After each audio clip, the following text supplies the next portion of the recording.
નમસ્કાર વિદ્યાર્થી મિત્રો, ધોરણ 11 કોમર્સ વિષય SP ની અંદર ચેપ્ટર નંબર 3 કંપનીની સ્થાપના વિધિ SP વિભાગમાં ત્રીજું ચેપ્ટર છે કંપનીની સ્થાપના વિધિ. આપણે આગળ સેક્રેટરીના પ્રકાર અને કંપની સેક્રેટરી વિશે અભ્યાસ કર્યો અને આપણે જોયું કે કંપની સેક્રેટરીનું કંપનીમાં ખૂબ જ મહત્વ રહેલું છે. કંપનીની સ્થાપનામાં પણ એનો હિસ્સો હોય છે. હવે કંપનીની સ્થાપના વિધિ, કંપનીની સ્થાપના કરવી હોય તો એના માટેની શું પ્રોસેસ છે? તમને મનમાં એમ થાય કે મારે રિલાયન્સ કંપનીની જે સ્થાપના થઈ, મારે કોઈ સામે દીર્ઘભાઈ મારે કંપની નાખી બીજી ટક્કર મારે, તો કંપનીની સ્થાપના કરવા માટે શું પ્રોસેસ કે કંપનીની સ્થાપના વિધિ શું છે? બરાબર છે. કંપનીની સ્થાપના કઈ રીતે થતી હોય છે? વાણિજ્ય જે સ્વરૂપ છે, તો કે વાણિજ્યનું સ્વરૂપ ઘણું વિશાળ રહેલું છે. તો કે વાણિજ્યના સ્વરૂપની અંદર સૌપ્રથમ વૈયક્તિક માલિકી,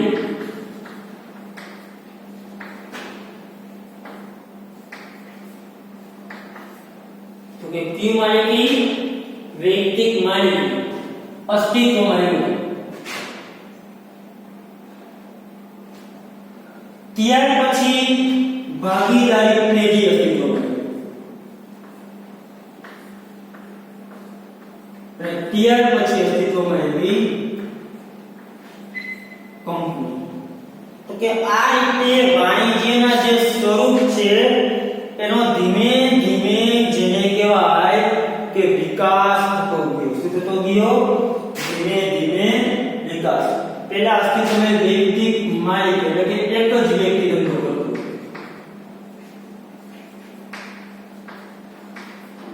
તો કે વૈયક્તિક માલિક એક જ વ્યક્તિ ધંધો કરતો.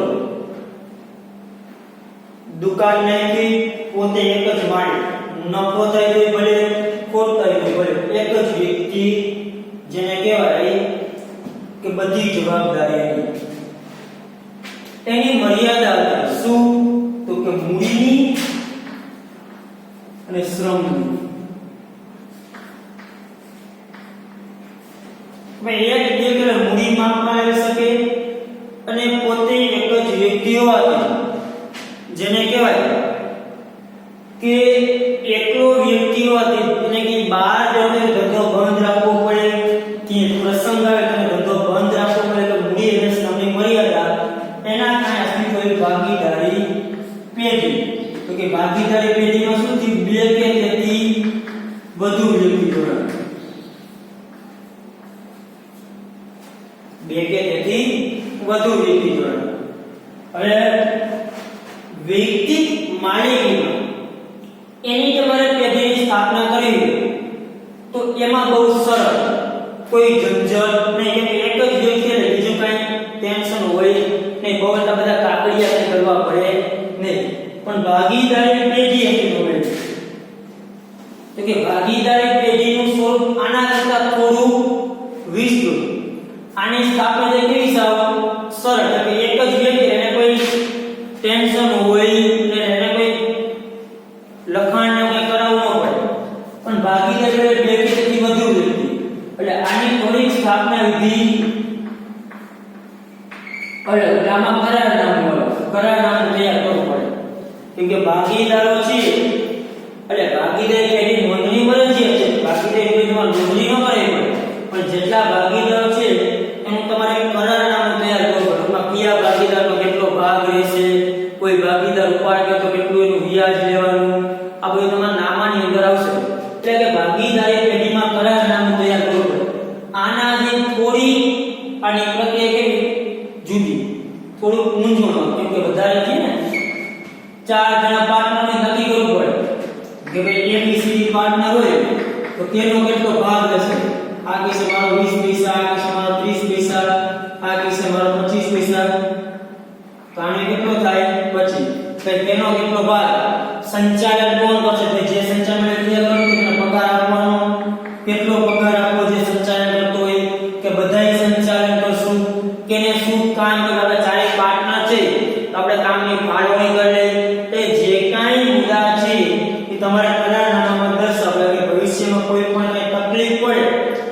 લખાણ દેખાડવા થાય. જો કે આપણે આ લખાણ હતું, આ નિયમમાં કાંઈ ફેરફાર ચાલશે નહીં.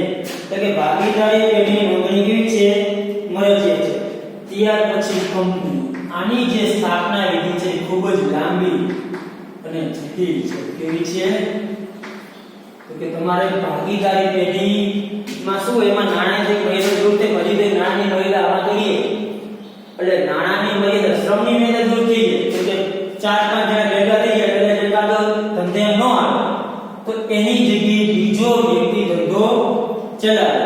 પણ ત્યાર પછી અસ્તિત્વમાં એવી કંપની જે છેલ્લું સ્વરૂપ કહી શકાય, જેની પ્રક્રિયા કેવી છે? લાંબી અને ખૂબ જ જટિલ વિધિ છે. શેર બહાર પાડવા પડે, ડિબેન્ચર બહાર પાડવા પડે. તો કે જેની પ્રક્રિયા તમારી કંપનીની સ્થાપના કરી તેની પ્રક્રિયા લાંબી અને જટિલ છે. તમારે એના માટે તો કે કંપનીની જે જોગવાઈ હોય એનું પાલન કરવું પડે. કંપની દ્વારા તમારે 2000 કે અસ્તિત્વમાં છે. ત્યાર પછી જુદા જુદા તમારે દસ્તાવેજ નોંધણી કરવી પડે. આવેદન પત્ર, નિયમન પત્ર, વિજ્ઞાપન પત્ર, બરાબર છે. પછી કાનૂની પ્રક્રિયા જે કઈ કરવી પડતી હોય એ તમામ કાનૂની પ્રક્રિયા કરવી પડે. એટલે કે કંપની જે વિધિ છે, કંપની સ્થાપના વિધિ છે એ ખૂબ જ લાંબી અને જટિલ પ્રક્રિયા છે. શા માટે? કેમ કે કંપનીને કૃત્રિમ વ્યક્તિત્વ મળ્યું છે. કેવું વ્યક્તિત્વ છે? કૃત્રિમ. કંપનીને એક પ્રકારનું વ્યક્તિત્વ જ મળ્યું છે. કંપની એક કૃત્રિમ વ્યક્તિ જ ગણાય. શું ગણાય? કૃત્રિમ વ્યક્તિ. તો કે એને એક જેમ આપણે એક વ્યક્તિ છે એવી રીતે કોઈ પણ તમે ટાટા કંપની હોય તો ટાટા કંપની અલગ એના નામથી ચાલે. એને રતન ટાટાને કાંઈ લાગે વળગે નહીં, ભલે રતન ટાટાના માલિક છે, પણ ટાટા કંપની આખી કેવી વસ્તુ થઈ ગઈ? અલગ વસ્તુ થઈ ગઈ. શું થઈ ગઈ? અલગ. તો કે આ કંપની જેને કહેવાય કે નાણાં ઉભા કરવા માટે શેર અને ડિબેન્ચર બહાર પાડે.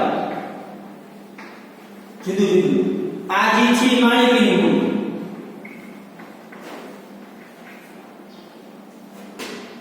ટૂંકમાં સમજો, કંપની નાણાં એકત્ર કરવા માટે બે રીતે કરવી જોઈએ: માલિકીની અને ઉછીની મૂડી. તો કે માલિકીની મૂડી કઈ કરવી? તો કે શેર દ્વારા. ઉછીની મૂડી ખાસ કરીને ડિબેન્ચર અને લોન દ્વારા. શેર એ બે પ્રકારના, ઇક્વિટી શેર હોય અને પ્રેફરન્સ. આની આપણે વિગતે ચર્ચા આગળ કરશું.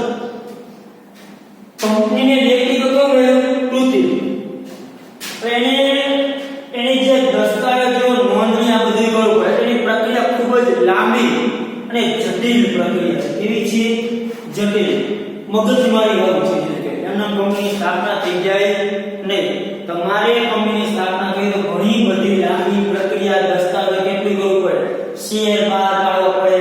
એ શેરના માટે એના માટે જે પ્રોસેસ હતી એના માટે જે કાગળિયા તૈયાર કરવા પડતા હોય એ તૈયાર કરવું પડે. આ બધું કે બાળકોમાં ધીમે ધીમે તમે જેમ એક્સપ્લેન ભણતા જશો એમ તમે આ બધી બાબતોથી માહિતગાર થતા જશો. હવે જેને કે શેર ખરીદી કરે, જે લોકો ઇક્વિટી છે તે બધાય કંપનીના માલિક હોય. શું કે આ બધાય માલિક ને શેર લીધા તો હું કંપનીનો માલિક. શેર એટલે એક પ્રકારના એવા નાના મૂડીના હિસ્સાપત્રમાં. કંપની જે મૂડી છે ને, કંપનીને 1 કરોડ રૂપિયા ભેગા કરવા હોય 1 કરોડ, બરાબર છે. તો 1 કરોડ કોઈ એક વ્યક્તિ ન આપી શકે. એના 10 રૂપિયા ભાગ કરી નાખો તો 10 રૂપિયાનો શેર. તો મારે 100 શેર લેવા હોય તો 10 એટલે મારે કંપનીને કેટલા આપવાના? 1000 રૂપિયા. આ 1000 રૂપિયા કે 5000 ના લઈએ.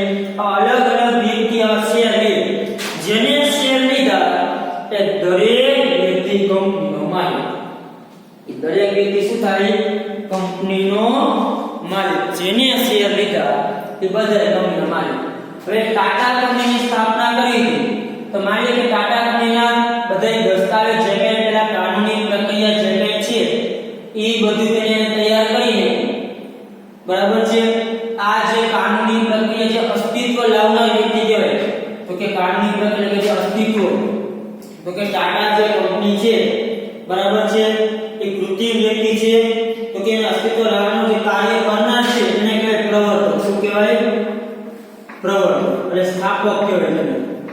રતન ટાટા શું કહેવાના સ્થાપક હોય ટાટા કંપની છે એનું નામ આવ્યું કેવી રીતે એની સ્થાપના થઈ તો કે કૃત્રિમ વ્યક્તિત્વ છે આપણે વાત કરી કે ટાટા કંપની કેવી છે કૃત્રિમ વ્યક્તિ પણ ટાટા કંપની બજારમાં નામ આવે એની સ્થાપના થાય તો કે સ્થાપના કરનાર જે વ્યક્તિ છે એના માટે જે પ્રોસેસ કરનાર વ્યક્તિ છે એની જે કાનૂની પ્રક્રિયા કરનાર જે વ્યક્તિ છે કે જેનાથી ટાટા કંપનીની સ્થાપના થઈ એટલે કે એના વ્યક્તિને અસ્તિત્વમાં લાવવા બજારમાં એનું અસ્તિત્વ લાવવાનું જે કાર્ય કરે છે કે ભાઈ ટાટા કંપની બજારમાં અસ્તિત્વ કઈ રીતના આવે એટલે કે ટાટા કંપની બજારમાં અસ્તિત્વ લાવવાનું જે કાર્ય કરનાર છે એને કહેવાય સ્થાપક અથવા તો પ્રવર્તક કહેવાય શું કહેવાય સ્થાપક અથવા તો પ્રવર્તક હજી ટાટા કંપનીની શરૂઆત નથી થઈ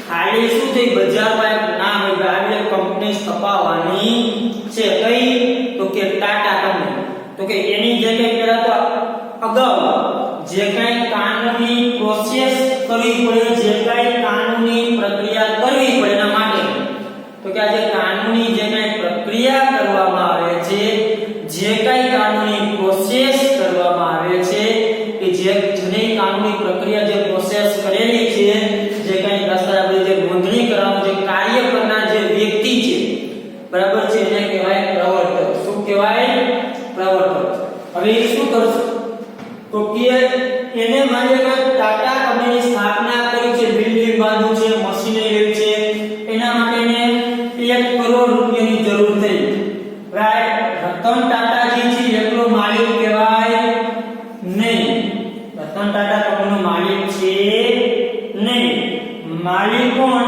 હવે એને માલિક રૂપિયાની જરૂર છે ભાગીદારી કરે તો બધા ઘરેથી રૂપિયા લાવે એમ હવે કંપનીને 1 કરોડ રૂપિયાની જરૂર હોય તો કંપની શું બહાર પાડે શેર બહાર પાડે શું બહાર પાડશે શેર શેર એટલે શું કે આ મૂડીને નાના નાના ભાગમાં વેચી નાખો ટૂંકમાં 1 કરોડનો કોઈ રોકાણો કે એક ભાગ કરના કેટલા હોય તો હું શેર માલિક આપવાના 1000 રૂપિયા મારો કંપની ભાગ કેટલો 1000 રૂપિયા એટલે હવે નાના નાના હિસ્સામાં વેચણી કરી દીધી એટલે હવે વિદેશમાંથી ભારતમાંથી બધી જેને જેટલી કેપેસિટી મારે જેટલું રોકાણ કરવું હોય એટલું રોકાણ કરવું ભાઈ મને એમ થાય કે 10000 કેપેસિટી છે તો હું 10000 ના શેર લઉં એટલે એના શેર બહાર પડે એટલે કાગળ શેર એટલે કાગળ હોય કાગળ થાય તમારો એટલો કંપનીમાં વિશ્વ તમારે એટલા રૂપિયા પડે તમારો વિશ્વ તમે કંપનીના માલિક છો તમારા કંપનીમાં એટલો ભાગ તમે જેટલા શેરની ખરીદી કરી છે એટલો તમારો કંપનીમાં ભાગ એટલે હવે ખાસ એ કે તમે શેર લીધા એટલે કંપનીની જેને કહે છે કે અંત નહીં આવે અંત નહીં એટલે કે ભાગીદારી કરીને ભાગીદારી કે ભાઈ નવેસર બધી પ્રોસેસ હોય પણ ભાઈ એની જગ્યાએ કે નહીં રાખો 4 પાર્ટ એની જગ્યાએ એના જગ્યાએ તમને રાખવો તો પડે ને એનો ભાગ કાકોને લેવો પડે પણ આમાંથી માની કે મેં આ શેર લીધા હજે મેં ભાગ હવે મારે આ શેર નથી જોતા તો આ શેર બજારમાં ગમે મારે વેચવા આ શેર મારે બજારમાં ગમે એવું વેચી શકું છું એટલે કે સભ્ય બદલાઈ જાય વૃદ્ધિ થઈ એનાથી કંપનીને કોઈ અસર થતી નથી ભાગીદારી પેઢી અસર થાય કોઈ ભાગીદાર મરી જાય તો કેર પડે એનો ભાગ કોઈને લેવો પડે કે વારસદારને આપવો પડે પણ શેરની અંદર મારે આ શેર નથી હોતા તો તે શેર ધારક વૃદ્ધિ પામે તેના વારસદારને શેર મળી જાય બરાબર છે હવે મારા શેર નથી હું કોઈને શેર વેચી નાખું બરાબર બીજા વ્યક્તિ મારા શેર એટલા પડે તારીખ ની ભાગ બનાવતો એનાથી કંપનીને ટાટા કંપની માં ફેર પડે ને એ ખાલી પ્રોસેસ કરી નાખે શેરની ફેર બદલી કરી દો કે ભાઈ હું વેચું જેને વેચવા માંગુ છું એનું નામ કંપનીમાં ચડાવી દેવામાં આવે નથી કંપનીને કોઈ ફેર પડતો નથી કંપનીના અસ્તિત્વને કાંઈ ફેર પડતો નથી બરાબર છે અસ્તિત્વમાં કાંઈ ફેર પડતો મારા શેર લીધા નથી તો વેચી નાખો મારી મરજી નો જોઈએ મારે શું કરી નાખવાનું વેચી નાખવાનું બરાબર છે એટલે કે મેં 10000 રોકાણ કર્યું હોય શેરમાં હવે મારે એટલા રૂપિયા મારે ઊભા કરવો છે તો બજારમાં આપણે જોતા કે તમે સામાન્ય શેરના ભાવ વધઘટ થતા પછી હું ઈ શેર હું ગમે તેમ વેચું એ ભલે મેં ગવાનો લીધો મફત દઈ દઉં કે 100 રૂપિયા વેચું ઈ જેટલા મને દે તો સામેનો વ્યક્તિ ઈ શેર હું વેચાણ કરના તો મારું નામ કંપનીમાંથી નીકળી જાય એટલે કહી દો ભાઈ મેં આને શેર વેચેલા કંપનીને કાંઈ ફેર ન પડે ટૂંકમાં કંપની ખાલી શું કરશે મારું નામ કાઢી નાખશે અને મારી જગ્યાએ જેને મેં શેર વેચ્યો એનું નામ દઈ દઈશ. હવે કંપનીનો માલિક કોણ થઈ ગયો? મારી જગ્યાએ એ વ્યક્તિ થઈ ગયો પણ હિસ્સેદાર. એટલે હું રહ્યો ને આ જ ખાલી ક્લિયર પડે છે.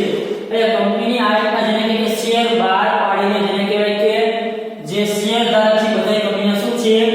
માલિક છે. એટલે કે કોઈ પણ સભ્યમાંથી બદલાઈ જાય, મૃત્યુ પામે, નિવૃત્ત થાય કે ગમે તે થાય, બરાબર છે, એનાથી કંપનીને કાંઈ અસર થતી નથી. ભાગીદારી પેઢી હોય તેમાં અસર પડે પણ આનાથી કંપનીને કાંઈ અસર પડે નહીં. આ રીતના કંપની જે શેર બહાર જેને શેર લીધી બધા શું છે? કંપનીના માલિક કે જેને શેર લીધા હોય તે. પછી કંપનીનું સંચાલન કરવા માટે સંચાલક મંડળ રાખવું પડે. શું કરવું પડે? સંચાલક મંડળ. બધાએ માની લો આવા 10,000 શેરધારક છે, 10,000 વ્યક્તિ લીધા હોય તો 10,000 વ્યક્તિ સંચાલન કરવા તો કંપની બંધી નથી ગઈ. 10,000 વ્યક્તિ સંચાલન ચાલે તો કેના પછી આ 10,000 માંથી આ લોકો નક્કી કરે કે આ 5 વ્યક્તિ છે તે કંપનીનું સંચાલન કરશે. તો 5 વ્યક્તિ કે 10 વ્યક્તિ એનામાંથી હોઈ શકે, બહારથી કોઈ હોઈ શકે. કે કંપની આખી રિલાયન્સ કંપનીનું સંચાલન કરવું કે ટાટા કંપનીનું સંચાલન કરવું હોય તો એનો કઈ બુદ્ધિશાળી વ્યક્તિઓ સંચાલન કરી શકે. શેર તો ગમે એને લીધા હોય, આપણે જે લીધા હોય તો કે જે સંચાલન કર્યા આને શું કહેવાય? સંચાલકો. શું કહેવાય? સંચાલક. આને આપણે કોઈનો સંચાલક મંડળ કહેવામાં આવે છે. તો કે આ રીતે કંપની સંચાલન થતું. બરાબર છે. તો કે કંપનીની વ્યાખ્યા શું આપી છે? જો કંપનીની વ્યાખ્યા માત્ર એટલી જ છે તો કે કંપનીની વ્યાખ્યા શું છે? તો કે કંપની એટલે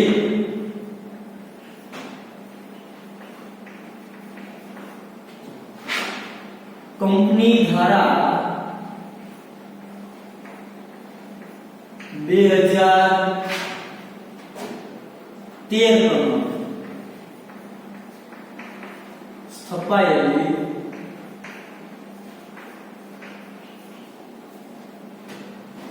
કે આપેલ કોઈ પણ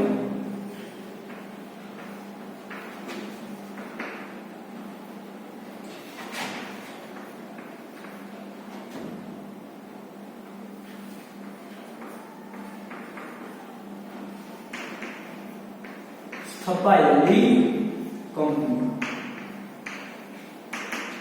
તો કે કંપની એટલે શું? અત્યારે કંપની દર 2013 નો અસ્તિત્વ છે. કયો છે કંપનીનો કાયદો? 2013.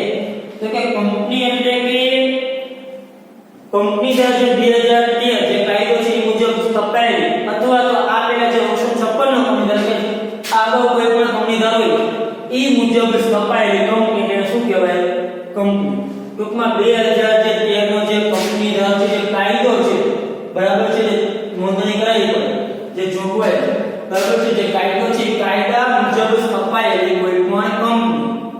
ટાટા કંપનીનો જે કાયદો હોય કંપની દ્વારા જે જોગવાઈ છે જે કાયદા છે કંપની દ્વારાનો એ મુજબ એને મંજૂરી મેળવી હોય કંપની તરીકે તો એ મુજબ સ્થપાયેલી. કોઈ પણ બેંક હોય બેંક તો બેંકની સ્થાપના કેવી રીતના કરીને આખી પ્રોસેસ હોય. પ્રાઇવેટ બેંક ભલે તમે ખોલો તો પ્રાઇવેટ બેંકની સ્થાપના કરવા માટે પણ તમારે જે રિઝર્વ બેંકના જે નિયમ હોય એ નિયમનું પાલન કરી પછી તમે રિઝર્વ બેંક મંજૂરી આપે તો તમે પ્રાઇવેટ બેંક શરૂ કરી શકો. એવી જ રીતે તમારે કોઈ પણ કંપનીની શરૂઆત કરવી છે તો એના માટે જે કંપની ધારો છે 2013 એ મુજબ એમાં જે કંઈ નિયમ છે જે જોગવાઈ છે એ જોગવાઈનું પાલન કરીને જે કંઈ દસ્તાવેજ છે એ દસ્તાવેજ તમે એના સમક્ષ નોંધણી કરાવો અને તમને મંજૂરી મળે તો તમે 2013 એટલે સ્થપાયેલી આ પ્રકારની કંપની કહેવામાં આવે છે. એટલે કે 2013 પ્રમાણે કોઈ પણ જેને કે સ્થપાયેલી કંપની એટલે કાયદા પ્રમાણે સ્થપાયેલી કંપની જે નિયમ છે નિયમ મુજબ કંઈ પણ સ્થાપના થઈ હોય એને કહેવામાં આવે છે કંપની. શું કહેવામાં આવે છે? કંપની તરીકે ઓળખવામાં આવે છે. હવે જે કંપનીની જે સ્થાપના વિધિ છે કે ભાઈ તમારે કંપનીની સ્થાપના કરવી તો કઈ પ્રોસેસ વાપરવી પડશે, શું પ્રોસેસ કરવી પડે કંપનીની સ્થાપના કરવા માટે? કંપની કંપનીની સ્થાપના એમનેમ થઈ જતી નથી. એની સ્થાપના માટે લાંબી જે જટિલ જે પ્રક્રિયા છે એ પ્રક્રિયાને તમારે અનુસરવી પડે છે. શું કરવું પડે છે? અનુસરવી પડે. તો કે કંપનીની સ્થાપના વિધિ છે ખૂબ જ જટિલ અને ખર્ચાળ છે. આ કઈ જેને કે રાતોરાત થઈ જતું નથી. કંપની આપણે આગળ જોયું કે ભાઈ કંપનીનું કેવી રીતના અસ્તિત્વ આ તો ખાલી પ્રાથમિક માહિતી કે આ રીતે કંપનીની સ્થાપના થતી હોય છે. આ રીતે જેને કે કંપની બજારમાં જેને કહેવાય કે અસ્તિત્વમાં આવે છે એના કારણે કે કંપનીની સ્થાપના થાય છે. હવે આપણે જે કંપનીની સ્થાપના વિધિ તો એ કંપનીની સ્થાપના કરવાની વિધિ શું છે બરાબર છે એનો આપણે અભ્યાસ કરવાનો છે. કંપનીની સ્થાપના વિધિ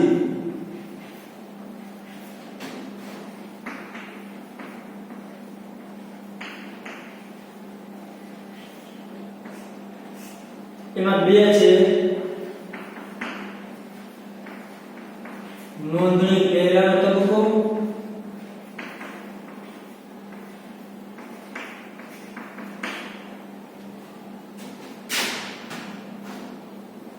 અને નોંધણીનું પ્રમાણપત્ર મેળવવાનું.